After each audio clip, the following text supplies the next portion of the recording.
Hello नमस्कार, welcome to G spectrum.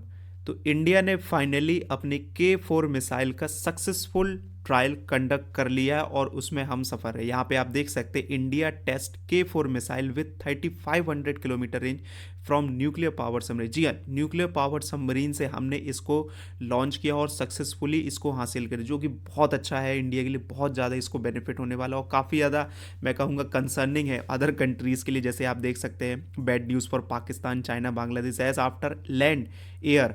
जी हाँ, हमारे पास लैंड में कैपेबिलिटी आपको पता ही हो, अग्नि की मिसाइल्स वगैरह। एयर से भी हमारे अंदर कैपेबिलिटी, हम लॉन्ग रेंज की न्यूक्लियर पावर्स जो न्यूक्लियर जो मिसाइल्स हैं उनको लॉन्च कर सकते, लेकिन हमारे पास डीप सी में नहीं थी, सी से हम नहीं लॉन्च कर पाए। लेकिन उसको भी इंडिया ने आज जीत हासिल कर ली, उसमें सक्सेसफुल ट्रायल कंडक्ट करा लिया है, कर लिया है। ठीक है, तो उसमें भी अब हमारे अंदर महारत हो गई कि हम वाटर से भी एक स्ट्रॉन्ग पावरफुल मिसाइल और लॉन्ग रेंज की मिसाइल लॉन्च कर सकते हैं, न्यूक्लियर आर्म मिसाइल लॉन्च कर सकते हो। तो काफ़ी ज़्यादा कंसर्निंग है। वेल, चाइना और पाकिस्तानी, खासतौर पे चाइना के लिए, क्योंकि बहुत ज़्यादा स्पाइंग कर रहा था यार ये इंडिया के इस प्रोग्राम को लेके। बहुत ज़्यादा ये अरेबियन सी, इंडियन ओशन में बहुत ज़्यादा इसकी स्पाइंग शिप वगैरह घूम रही थी कि इंडिया से डाटा कलेक्ट किया जाए। ठीक है, तो ये सब करते जा रहा, तो बहुत ज़्यादा इंपॉर्टेंट वर्क जाता है इंडिया के लिए। लेकिन अब थोड़ा सा टेस्ट के बारे में थोड़ा सा समझते हैं कि आखिरकार ये टेस्ट कैसे क्या हुआ। तो ये जो मिसाइल है वो इंटरमीडिएट रेंज बैलिस्टिक मिसाइल है। ठीक है, launched from a nuclear capable submarine. हमने न्यूक्लियर कैपेबल सबमरीन से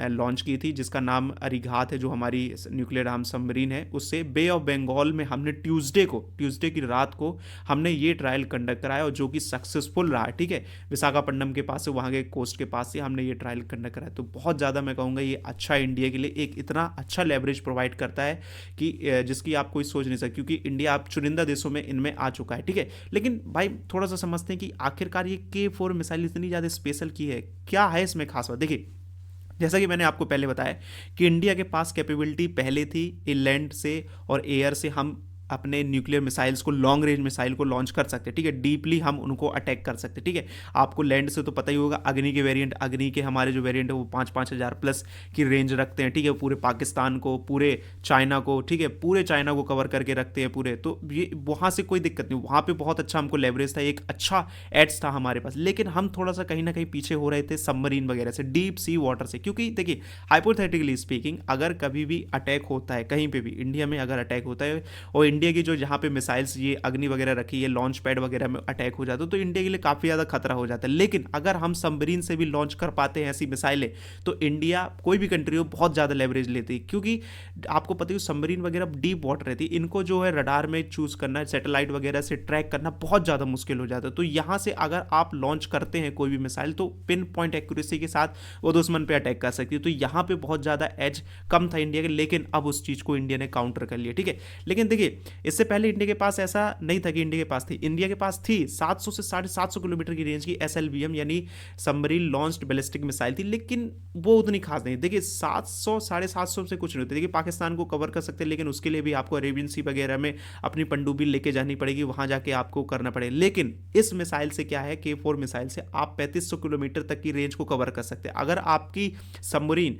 हमारी पनडुब्बी अगर बे ऑफ बंगाल में भी हुई, तो भी हम पाकिस्तान पे डायरेक्टली अटैक कर सकते हैं और उनको पता भी नहीं चले। वैसे भी उनको कहाँ पता चलता है यार, उनको हम हर बार पेल के चले जाते हैं, वाह वाह करते रहते हैं, तो कुछ नहीं होने वाला। ठीक है, तो ये ज़्यादा है। लेकिन सबसे ज़्यादा लेवरेज मैं कहूँगा यहाँ पे इस रेंज से हम अब majority of the part China के भी काफ़ी ज़्यादा लार्ज एरिया को हम कवर कर सकते हैं, इवन बीजिंग तक को यहाँ से अपन कवर कर सकते। तो बहुत अच्छा है ये कि इंडिया ने इसको सक्सेसफुली टारगेट को अचीव कर लिया है। ठीक है, लेकिन अब इस अचीव करने के बाद, इस ट्रायल को कंडक्ट करने के बाद, सक्सेसफुल करने के बाद, इंडिया एक एलिट क्लब में पहुंच गया। क्योंकि बहुत ही कम कंट्रीज़ के पास ऐसी कैपेबिलिटी, जैसे आप यहाँ देख सकते हैं कि 6 ही कंट्रीज हो चुकी हैं अब। एक यूनाइटेड स्टेट के पास है, रशिया के पास है, चाइना के पास है, फ्रांस के पास, यूनाइटेड किंगडम, और फाइनली इंडिया के पास भी ये हो चुकी है कि हम सबमरीन से भी एक long range ballistic missile, nuclear power missile launch कर सकते हैं सबमरीन से, डीप वाटर से। ठीक है, ऑल्दो यूनाइटेड स्टेट और यूनाइटेड किंगडम वगैरह की और चाइना की जो रेंज है, इनकी मिसाइल की रेंज है, वो काफ़ी ज़्यादा है, लेकिन देखिए उतना भी नहीं है। इंडिया की जो स्टार्ट कम से कम हुआ है, हम 700 750 से लेके हम 3500 तक पहुँचे, तो इसके भी काफ़ी ज़्यादा हमें वेरिएंट आगे देखने को मिलेंगे। जैसे हमें अग्नि के मिलते हो, तो K5 K6 हमें देखने को मिलेगी। ठीक है, और इसमें देख सकते हैं आपके 2.5 टन का हम जो न्यूक्लियर वॉरहेड कैरी करके रख सकते हैं। ठीक है, कैरी कर कर रख सकती है। तो बहुत अच्छा मैं कहूँगा ये इंडिया के लिए लेवरेज होने वाला है, और जब भी इसमें वेरिएंट आएंगे कहीं ना कहीं डेफिनेटली बूस्ट करेंगे इंडियन आर्म को, इंडियन डिफेंस को भी बहुत ज़्यादा बूस्ट करेंगे।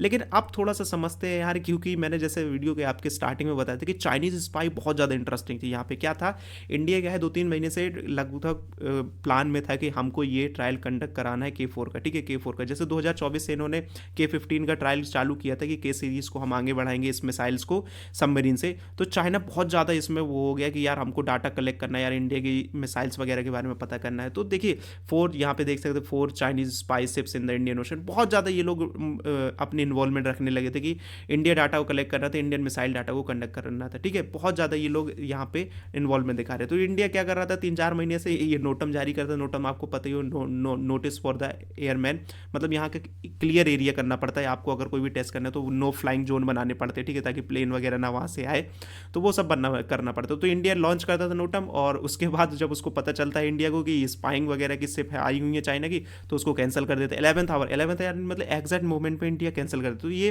कहीं ना कहीं कैट और माउस का गेम चल रहा था दोनों के बीच में, चाइना की स्पाई के बीच में और इंडिया के बीच में, ठीक है। तो इंडिया को फाइनली कुछ ना कुछ ऐसा स्टेप लेना, तो कई बार हुआ था यार, कई बार इंडिया ने डेट डिसाइड की, नोटम जारी किया कि हम इस दिन करेंगे, उसके बाद चाइनीज़ स्पाई को जब पता चलता तो वो तुरंत आ जाते थे, तो इंडिया को कैंसिल करना पड़ता। लेकिन फाइनली इंडिया ने ट्यूसडे की रात को ये कंडक्ट करा लिया, और चाइना देखते ही रह गया उसको कुछ भी पता नहीं चल पाया। अब जो भी पता चला, लेकिन फाइनली इंडिया ने सक्सेसफुल ट्रायल कंडक्ट करा। लेकिन देखिए चाइना कंसर्न है, इसके काफ़ी ज़्यादा रीजन मैं आपको बताता हूँ आखिरकार क्यों चाइना कंसर्न है।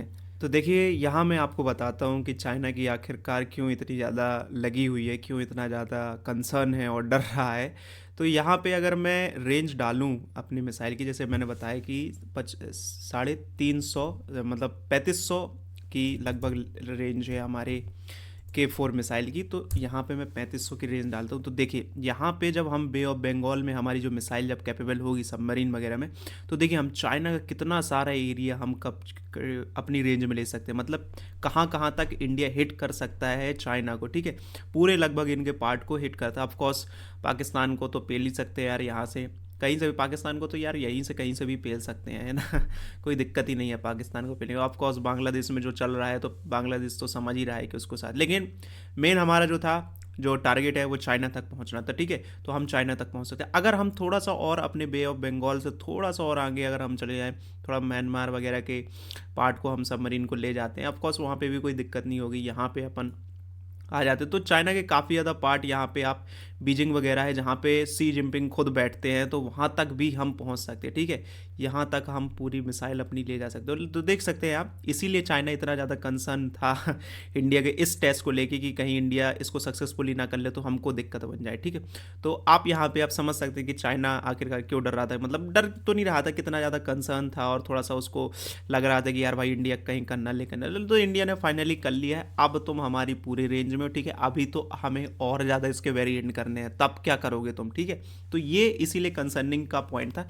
यहाँ पे साले लोग ये आते थे अपने स्पाइंग वगैरह किया करते थे, जब इंडिया यहाँ पे ट्रायल कंडक्ट कराया करता था, तो यहाँ पे साले लोग ये लोग करते थे, लेकिन उसका कुछ नहीं हुआ, इंडिया ने सक्सेसफुल ट्रायल कंडक्ट करा लिया। तो अरे यही थी चीज़ें, यही थी अपडेट, यही थी K4 मिसाइल के बारे में चीज़ें। आई होप आपको अच्छा लगा। Thank you very much.